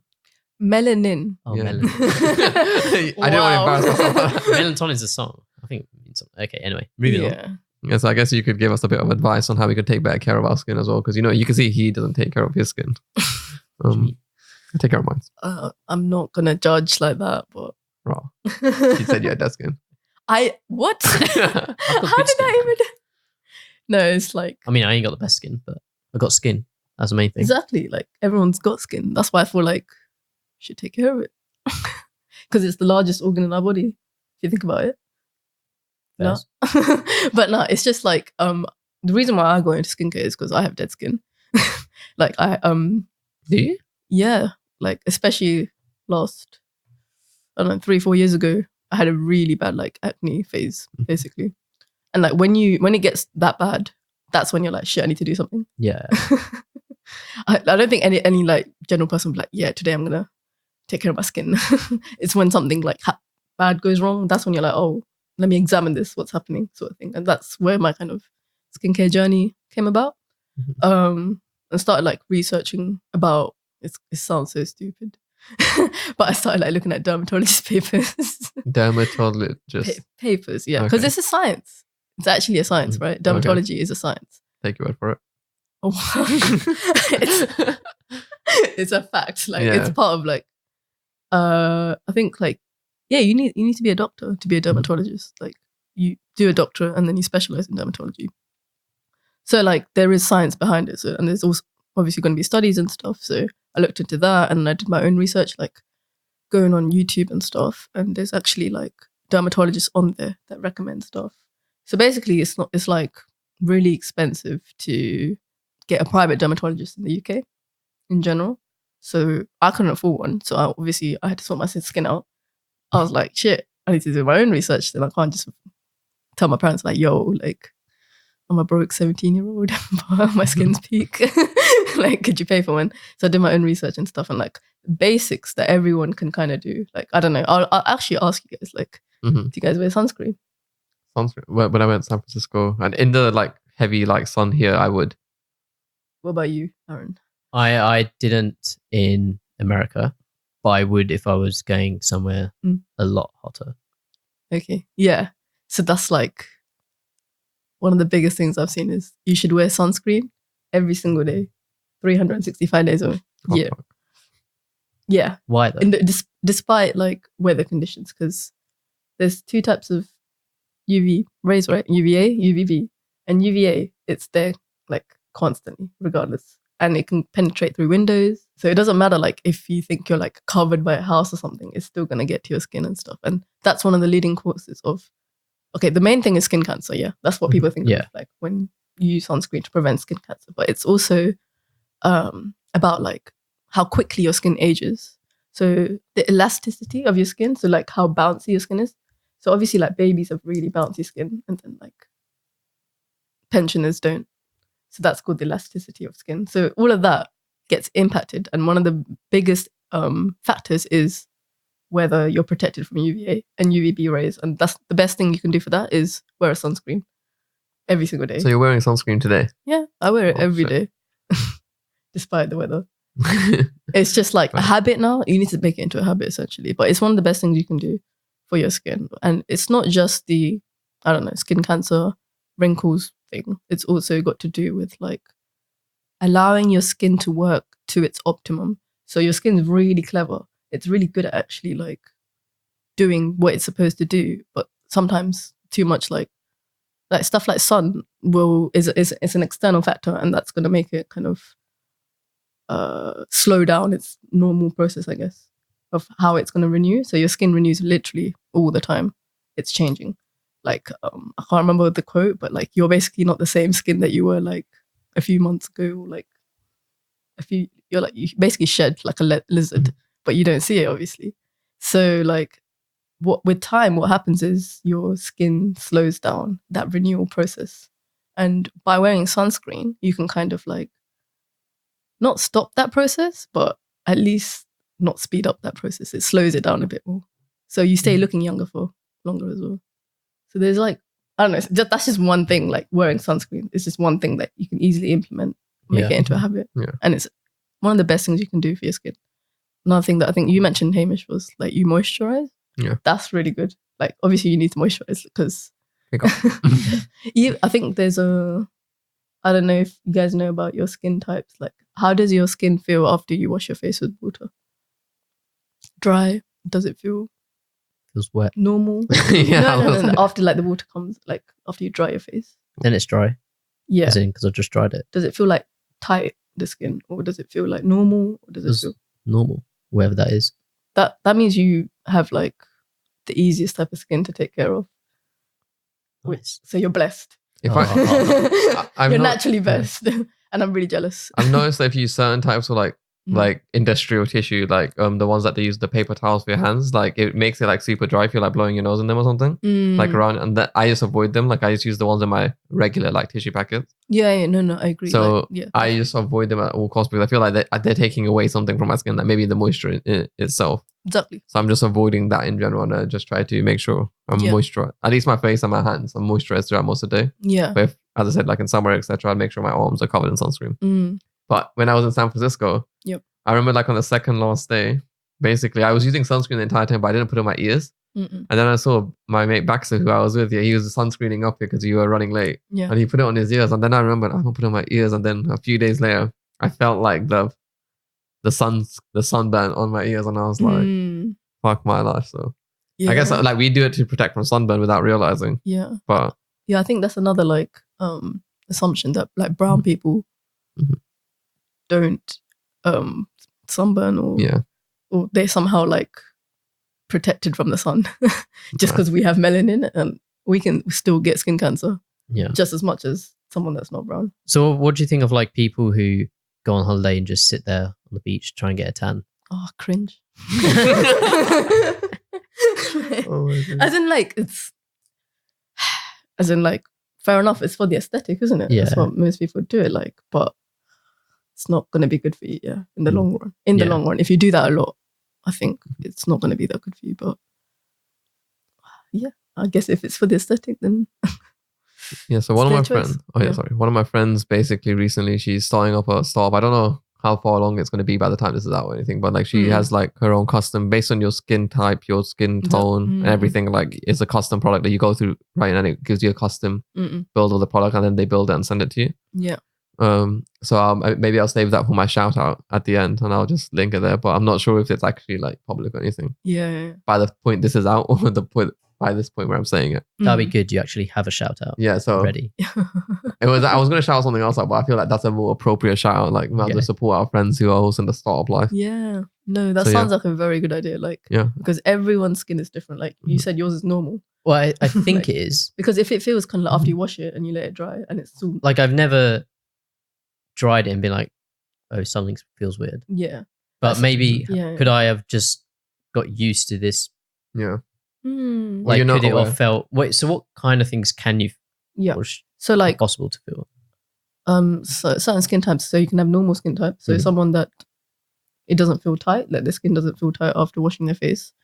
You can have the oily skin type. So where like your T-zone, which is like your forehead, your nose and your chin, like that area can start getting kind of oily essentially.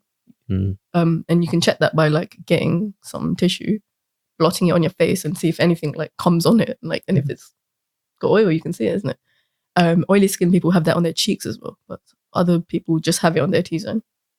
Dry skin people, their face just feels really tight, and you can sometimes even see like wrinkles.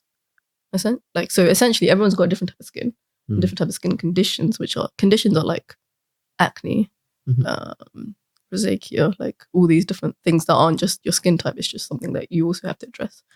And I think the app's a good idea because you probably can input in your skin type, like what conditions that you want to target, like what you want to work on and stuff. And I'm not going to give specifics because I don't remember if it's like based on like certain allergies or I know it's like it's only puts in certain products and for you like what's the correct thing and then you can buy that product from them. Yeah, you can literally like cater your... I don't know if it's like contains like avoiding this disease or whatever. I don't know if it has that. Maybe it does. Yeah, we'll find out soon, I guess. Yeah, I think you probably have to get like a dermatologist backing you for that type of thing. But yeah, I like the idea because it caters to each person's skin, and that's like one of the best things you can do. Just because something works for you doesn't mean it will work for someone else. Yeah, so moisturizing. Do you moisturize, Lauren? Definitely doesn't. Not on a regular basis. Yeah. But you do sometimes.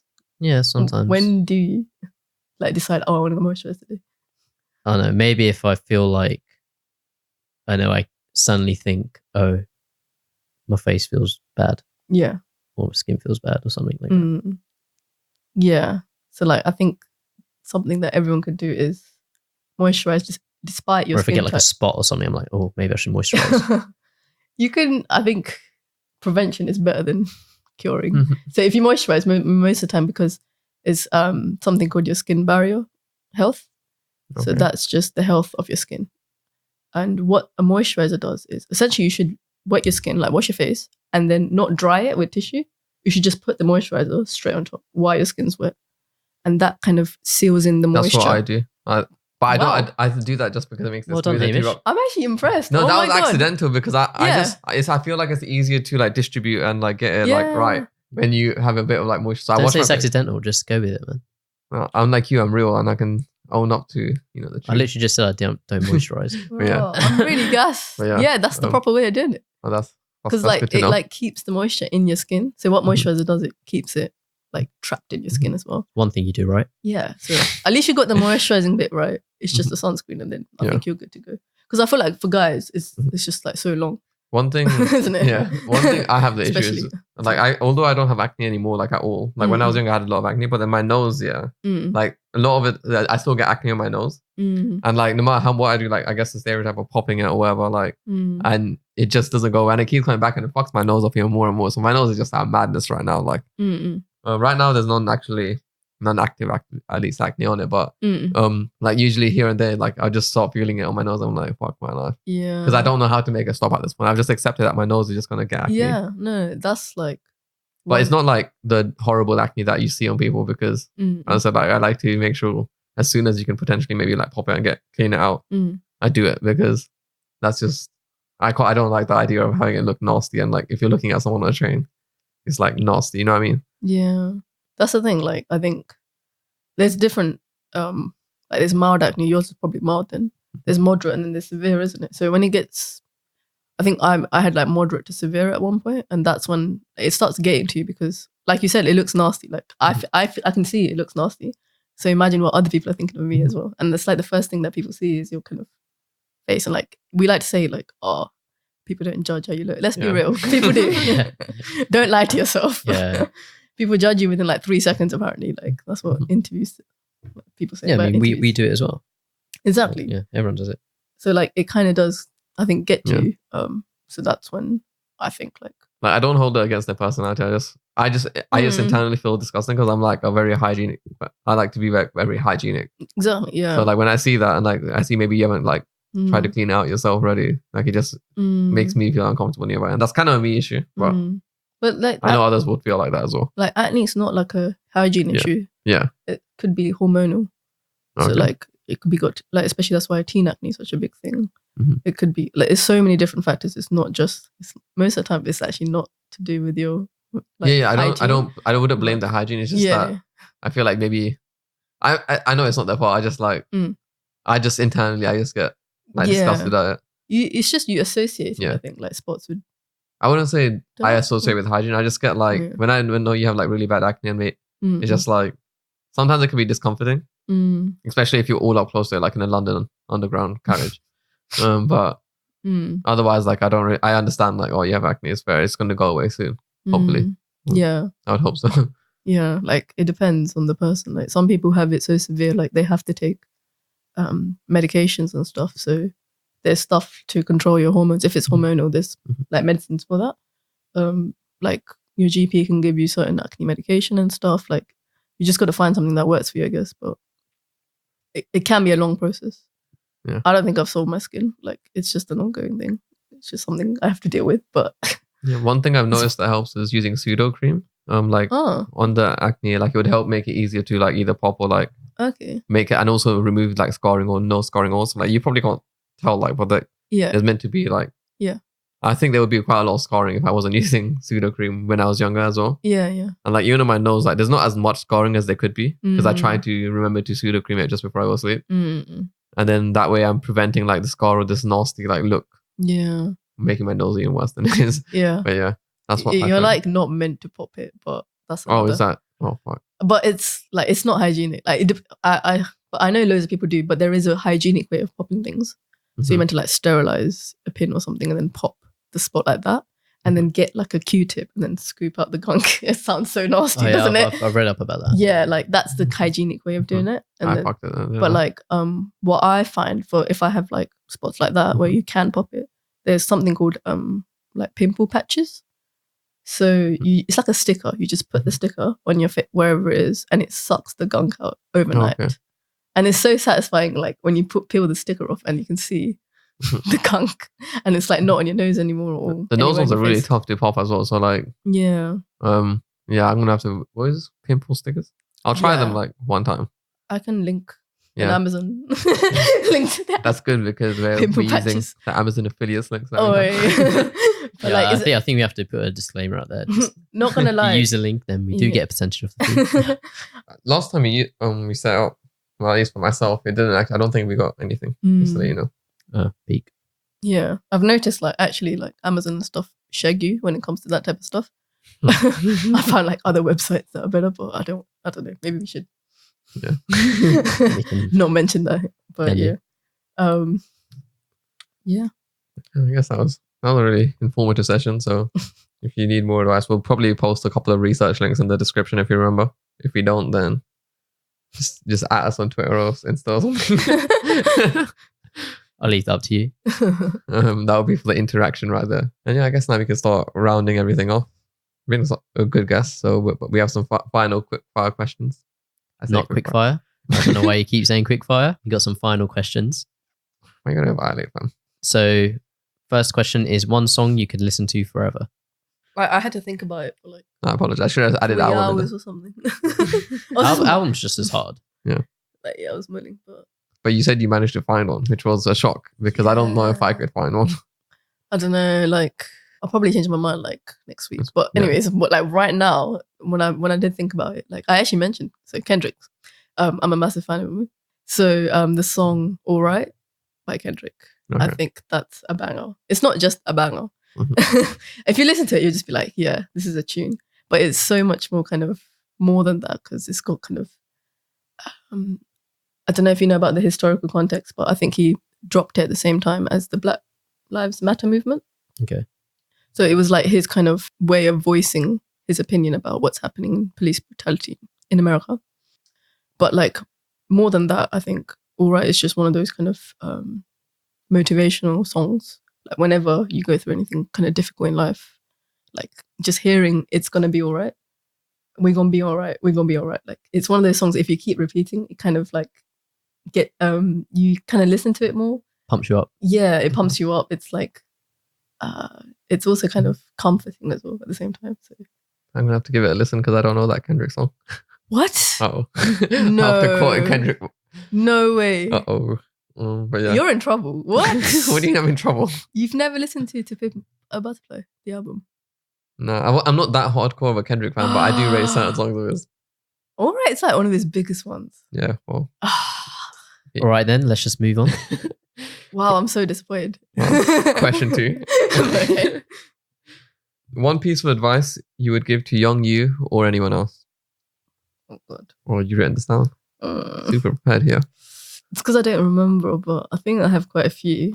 I think the biggest one is like buy Amazon shares. No, I'm kidding.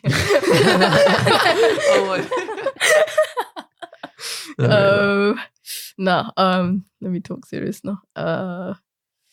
I think reflection is underrated. So now, like, I try to do this weekly habit. I have this thing called a productivity planner, and like at the end of the week, it's got kind of reflection of the week, like page.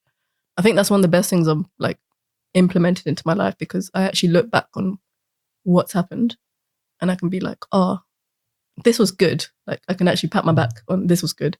But this I can improve on, and I can try and actually implement that the week after. And if I don't do that kind of kind of reflection every week, I can just it kind of becomes hazy, and I don't think like any actionable kind of steps will be taken without the planner that I'm using now. So yeah, I think reflection is a good one. if I could tell my younger self that. Just to start from an earlier age. I think it would have helped if I did that at a younger age. Nice. Well, our third question. This is a question we ask every guest, and is what has been your most memorable third wheeling experience, if any? Whether that's you third wheeling someone or someone else third wheeling you. We appreciate name drops as well. We're looking for smoke.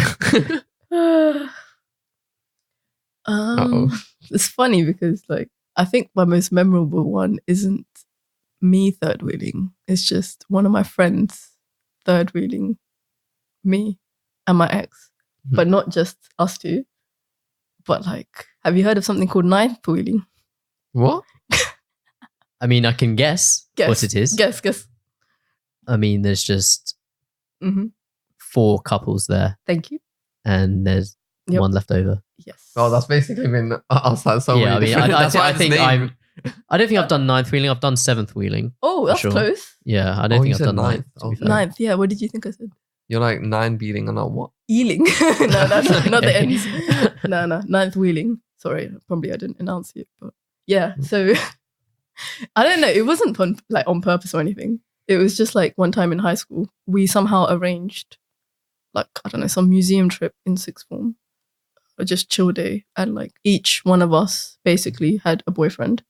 And they were also all invited. And then there was this one friend that just didn't have a boyfriend. And we didn't clock until we got to the actual museum, and we were like, big up that person. Exactly. Yeah, shout out. Shout out. But I'm not.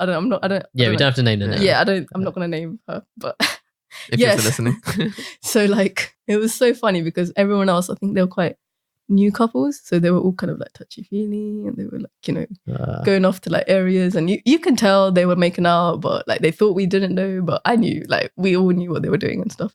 And then it was just me and my ex, and we were quite like, I don't know, a bit more longer term, I guess. So we're way past that stage, honeymoon phase. And then like, we were like the chillest of the couples, I guess, like the most uncoupled couple. So she just stuck with us and was like, what is my life? Yeah, she probably scanned the situation, recognized, detected you guys as the couple to chill out with. We're like, and then I just felt so funny. It was just so funny when we took a group photo. So she decided to like nominate herself as a selfie person. So there's this selfie of her just holding it, and there's just the couples in the group. Now that's smart. She had to do that. Otherwise, every time I look at that photo, I die literally. Or she had to be the picture, like person doing just the normal picture. And like she captioned it on Insta, like ninth wheeling. Oh, that's good. And that's where the ninth wheel kind of concept came about. And we were just, every time she brings it up, I'm just like, yeah, I don't know how you did that, but ratings. Literally ratings. Yeah, I think now we're on to the final stage, which is shoutouts. We don't know if you have one prepared already, but I guess I'll go first just in case you lot don't. So the one I'll give it to is the skincare product one, which is my good friend Yasmin. Her product is actually called Base Plus. I see it's called baseplus.co.uk, but I'm not sure if the site's going to be active when this comes out. I'm going to let her know that we gave her a shout out. So if we can make her drop the product beforehand. Writing that down. Good luck. Good luck with it. And yeah, next shout out. I'm going to shout out my blog. At the time of recording this, I haven't actually written the article, but by the time it's released, you still haven't released it. So hopefully this saying it now would give me a push to actually finish writing it. I've just written a post on that's Hamish's food because he was too hungry, so I had to order midway through the podcast. I predicted this. Did I not? But it's a post on just some of the differences I found between living in London, in the UK, and in San Francisco. America. Yeah. That sounds interesting. Yeah. I'll go for it. My main shout out is to Tej. Okay. Because without him, I wouldn't be here. Technically. He's getting too much recognition. Like literally, I don't think I've ever gassed him up this much in my life. I'm not even gonna lie. He's just always the kind of the butt of the jokes. That's what we. Because he's shit. But like, yeah, I will shout out my boy Tej. Because yeah, I wouldn't be here if it wasn't for him. Technically. Maybe I got Tej now. It's your turn to come on. So. Stop blanking Hamish on group chats, and Another shout out is, so it's new now. I don't know how new it's going to be later when this drops. Okay, But Summer Walker's album. So Oh, you linked me this. yeah. I thought it's really chill, old school R&B vibes, and Okay, nice. I'm into that. So it's a bit nostalgic, like listening to that type of music again. So yeah, shout out Summer Walker. Album's called Over It. We'll drop the link in the description as well with like the 5 other things we're showing. Yeah. Awesome. Well, thank you for coming on as a guest, especially without knowing me and only knowing Hamish or meeting Hamish on one occasion. It's fine. Like, So no, I think this has been a good episode. Hope people have enjoyed it. yeah, Hopefully this inspires more people to come on with little, I guess, knowing either of us. interactions. Yeah. Yeah, like we're not pricks. We're not going to ruin your life on this. You guys are so easy to Hopefully talk to, not. man. Well, yeah, if you're Oh, thank listening you. and you do want to be a guest, yeah, get in touch with us and we'll organize something. Check out our socials. If you like us, follow us. And yeah, see you soon. See ya. Bye. Bye. Bye.